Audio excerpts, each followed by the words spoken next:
All right, guys, you asked for it. You're dying for it. It's time for my review of Aladdin. So, I'm home for the holiday, and my thought was to tell you guys what I thought about Aladdin because, in my mind, I thought it was going to be really bad. But in actuality, it's mm, is it the best movie I've ever seen? No. But was it good? Kind of. Yeah, kind of good. So, because this movie was okay, I'm gonna go ahead and review what I liked and what I didn't like. I think I have three of each, pros and cons. Now let's start with the, serious and sociocultural, and then we're gonna move to the LOL, there was a giant parrot. Ha ha ha.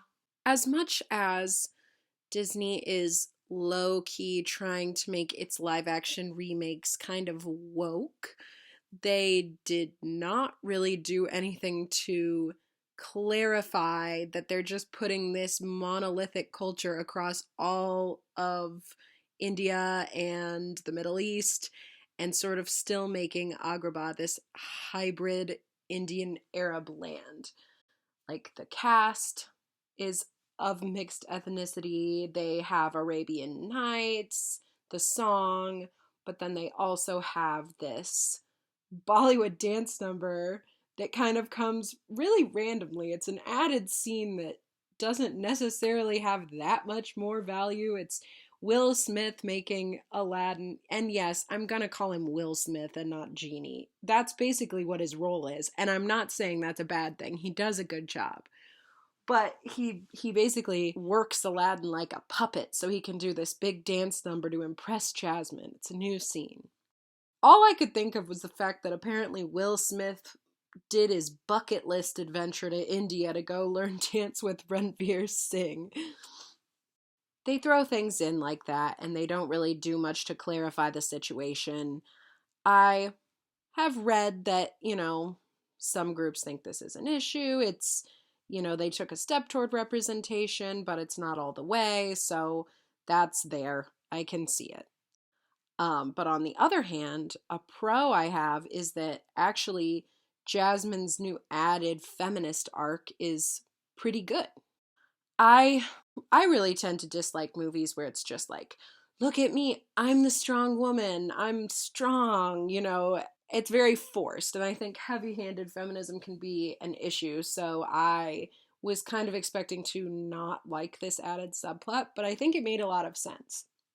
It sort of fits in with the character traits that Jasmine has always had. I mean, she always wanted to be more independent and make her own choices. She never wanted to just get married and have that be all for her. So it kind of makes sense with that she would want to rule, which is this added angle that not only does she not want to marry anybody, but she wants to actually be the sultan. So I think it makes sense, and I think it's an added layer to her character that works. But con of that being, there's this scene where it's supposed to all come to fruition and she finally takes the power she needs, and it's done really weirdly.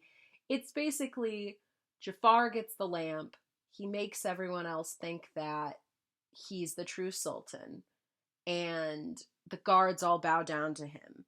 And what Jasmine does is basically give this inspiring speech to the guards to say, it doesn't have to be like that. I'm challenging him. Back me up if someone can just declare themselves soul. So that could have worked, but the pacing was off. They added this song that's like this big breakout number by Naomi Scott where she sings about not being speechless.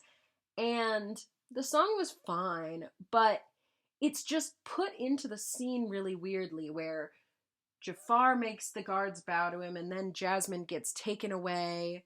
She's like, wait, no, actually, I'm going to challenge them. Let me sing my song and then challenge them. I think they should have just had it all happen at once because it just makes it seem like, oh, the guards just changed their loyalty. Now they're doing it again. I mean, the scene is that now really long and doesn't seem linear. I don't understand it. And in the song, she sort of turns everyone to dust. And it's like, wait, is this real? Like, what is in her mind? I was very confused. But they could have left in the song if they had her like sit in prison and think about it or something and then do it. Or they could have just had her challenge it. Basically, actually good effort with this new Jasmine plotline and makes sense, but weirdly done. Okay, here's another weird thing that I liked about this movie was the animal sidekicks. Cuz we have Raja, we have Abu, and we have Iago. I had kind of heard something about, oh, like some animals get to be magic, but some animals are not. So I was expecting that to be sort of weird, but I think it made a lot of sense. All three of them had the same animal rules applied to them, which, if you've seen my video on the Country Bear Jamboree movie, you need to establish human animal communication rules for the movie to make sense. And I think they did. It was basically they all were real animals but they just sort of had like more of a psychic connection with their owner. Like Raja would attack or not attack based on what Jasmine thought and said. And Abu knew when Aladdin was telling him, oh, don't steal that. Oh, do steal this. And even when he was sort of thinking it, like, yeah, Abu and him had that connection. And then same with Iago.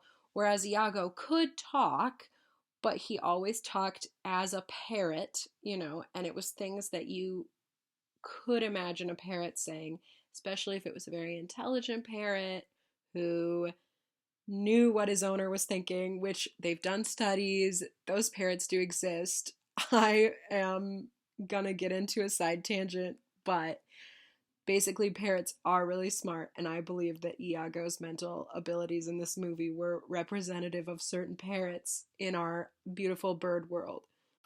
The only thing that was sort of weird, and one of the few things that were just like, what just happened, um, was that when Jafar makes himself the greatest sorcerer in the world, he there's this scene where Aladdin and Jasmine try and steal the lamp back, and they're flying around, and Jafar wants to send someone away to get him, so he turns Iago. He could have turned Iago into anything, like a dragon, or he could have just used a force field to stop them. But no, he just makes Iago huge. So there's like a very long chase scene where it's just Aladdin, Jasmine, and Abu on the magic carpet being trailed by this giant mega attack parrot that's just terrorizing the city. Did I like it? Kind of. It didn't make much sense. It's not the best thing you could have used magic for, but it works. The one thing that I heard criticism about and I agree with are the songs. I get it. Basically, the songs are for the most part the same as the songs from the animated movie, but what I noticed about them is they just sort of are quiet. Like it's sort of visually, for the most part, they're really cool. I think the Prince Ali visual looked great, and they did a lot of really cool things with You Ain't Never Had a Friend Like Me. That one was fun to watch. They basically, do all this fun stuff in the cave. You want to feel that woo, like, yes, this is a classic song. Let's hear it. And it just sort of seems like, oh, it's like someone doing light karaoke. Like they signed up for Disney karaoke, but they're not that into it. They're thinking too hard. I just wanted it to kind of have more energy. I get why people say the songs lack energy. Visually they are pretty cool, but they could have just had a little more oomph. I guess my final verdict here is overall I was entertained. I really liked Aladdin and Jasmine's performances. I actually really did like Will Smith's performance. Um, I liked Nassim Pedrad's new appearance as the handmaiden. Did that character really make a difference in the overall plot? No. But it was kind of fun. I kind of liked seeing her fall in love with Genie and then them get married as humans. I actually laughed at the scene where Jasmine makes her pretend to be the princess because Jasmine's been pretending she's not. I don't know. There were some funny moments. I was entertained.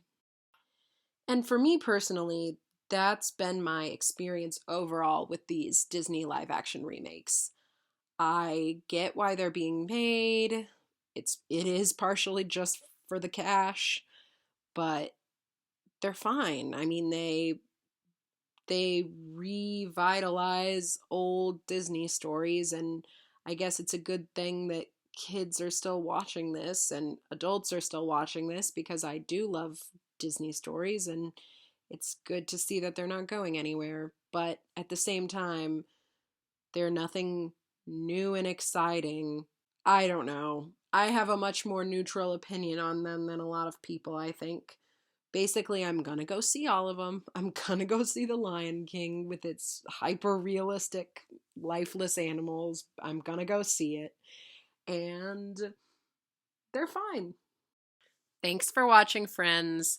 If you like this, and if you haven't seen my other stuff, please go check it out. Thank you so much. Please like, please subscribe if you've been enjoying my content. It really means a lot.